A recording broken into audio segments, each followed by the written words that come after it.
Tonight on America's Hope, as the country moves closer to electing a new president, we focus on the political nature of America and why some people are urging others to get involved, especially people of faith and people who just don't understand politics.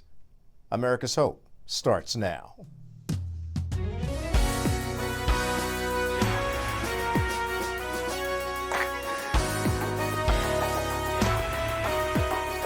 This is America's Hope from our global headquarters in New York City. Here's Kelly Wright.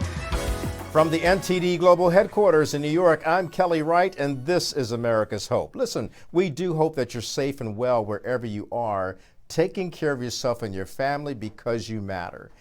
Something that matters to each and every one of us right now, particularly as adults, is that we're concerned about the presidential election that's coming up. But beyond the presidential election, there's also the state elections, as well as local elections. Elections matter, and they have outcomes. But what really matters is your vote. Yet some people are shying away from getting involved in politics because they're just so sick and tired of the rhetoric that's being spewed that causes more division among us, politically, racially, and even spiritually. So tonight we'll talk to two guests who give us insights as to why it matters. Let's get started. And welcome back to America's Hope. I'm joined now by Lindsey McCormick. She is an associate professor of political science and director of the Diplomacy Lab at Stevens Institute of Technology, which is in Hoboken, New Jersey. Many people would not understand that Hoboken is also the home to Frank Sinatra, but beyond the music, this wonderful institution, Stevens Institute of Technology, which is rising and really helping so many people understand the political landscape of America and its future. Lindsey, by the way, has authored two books. One, How to Raise a Citizen and Why It's Up to You to Do It, and Congress and U.S. Veterans from the GI Bill to the VA Crisis.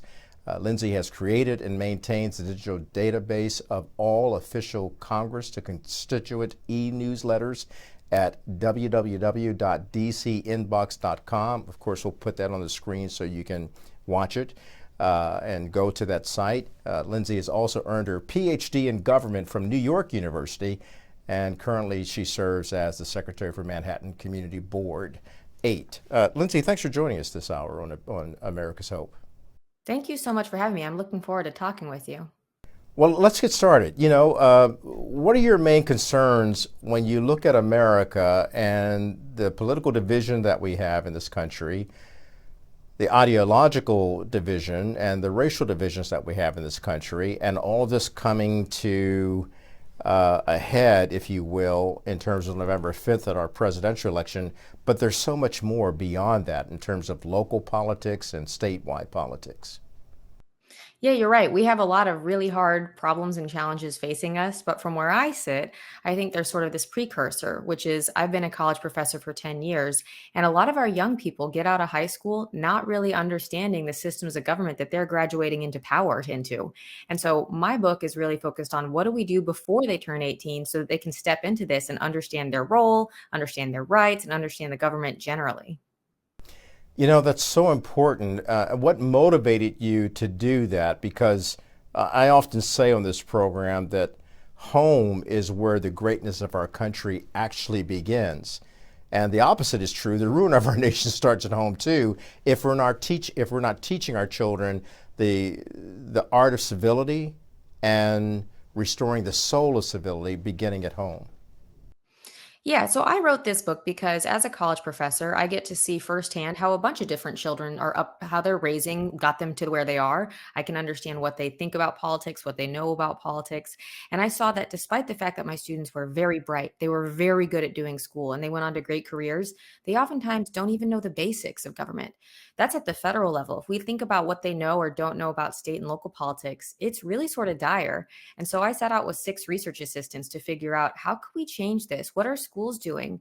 And we came to the conclusion that it's really hard to get this work done in schools right now. So instead, we wrote a parenting book about how this work has to happen in the home in order to get better outcomes for all of us. So what response have you received thus far from parents and their children? So I've been doing a lot of talks with PTAs and book salons and different groups. And something that I keep hearing is, well, I feel like I don't know enough to do this and I don't want to lead my kids astray or I don't want to influence their decisions. And I think that's sort of the wrong way to go about it. I think that's an inhibiting frame that really makes it so our politics can't get better. And so what I try to encourage parents is that you are a model for your kids. They don't need you to know everything. They need you to show them a process of what it means to learn more, what it means to care about a community. And so I encourage parents to just get over that feeling and say, you know what?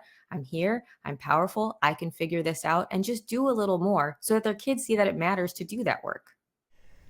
Wow, Lindsey, that's really refreshing to hear. Are parents up to the challenge after you explain it to them that way?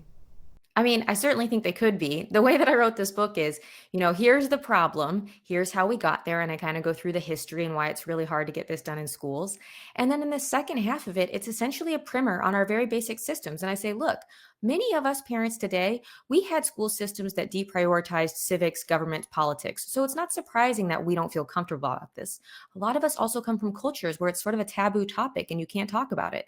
So in the second half of the book, I say, here's the basics, here's how you can go learn more. And whatever it is that your kids are interested in or what your family finds important to think about, you can do that on your own. And now you have a little bit more confidence because you have those very fundamentals down. So let's break this down a little bit more. Let's analyze what's in your book and how this is helping parents and ultimately their children.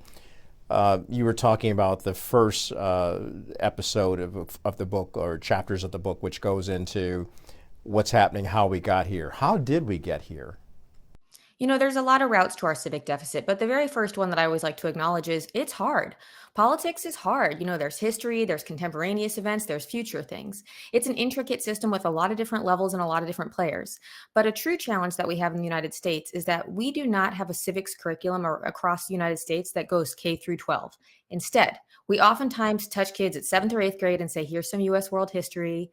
And then we wait until the second semester of your senior year of high school to say, here's everything you need to know about voting, the founders, federalism. And so it's just too little too late. And it's unlike every other subject where we do K through 12.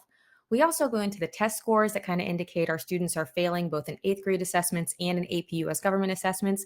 And when you look at the dollars that are spent on this, for every $50 that go to STEM in K through 12, only 5 cents go to civics. So we have a lot of indications that it's really hard to get this work done in schools. And that's why we say, you know what? I think homes have to be where this is because our politics won't feel or function better unless we know a little bit more. As you say that, it's understandable then why we have reached this, I don't want to say zenith, but this pinnacle of frustration among the electorate, where some people are just raising their hands in the air saying, I don't even know if I'm going to vote. I might sit this one out because I don't like either candidate. But that should not really be the case. If anything, it's time now to take the charge, take the mantle, and actually get out and educate yourself about the candidates and really get it active and vote. Yeah, I totally agree with you. And I think there's two things of importance there. One is every single person who's going to vote in a presidential election also has a House race happening. And, there's 34 senators up and plenty of state and local officials. So it's not just this top of the ticket thing that's really dominating our narrative. And the second thing is I spent this last year on sabbatical talking to people about politics one-on-one. And something that a lot of them said is, like what you just reaffirmed, which is, I think I might sit this out. I don't really like where this is going. And they thought of themselves as passengers on this like ship of politics. And I had to say to them, you're not passengers, you're the crew. If we want to right this ship, we are the ones who have to do that. And so instead of being frustrated, get in a little deeper and figure out what you need to know to make politics work a little bit better for yourself. I like how you phrase that because we're the passengers, we're the crew. Therefore, we have a stake in all of this to get from one destination to the next. And fortunately in America, I think we still have this glimmer of hope that says we have to get to a greater good to become a more perfect union, which means making America great, wholesome, and improving it.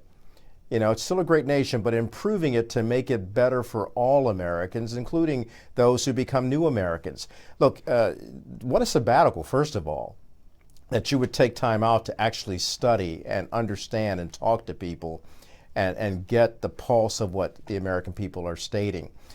When you've issued them the challenge or educated them about why their vote matters and why there's value in voting and value in being a good citizen, how are they responding?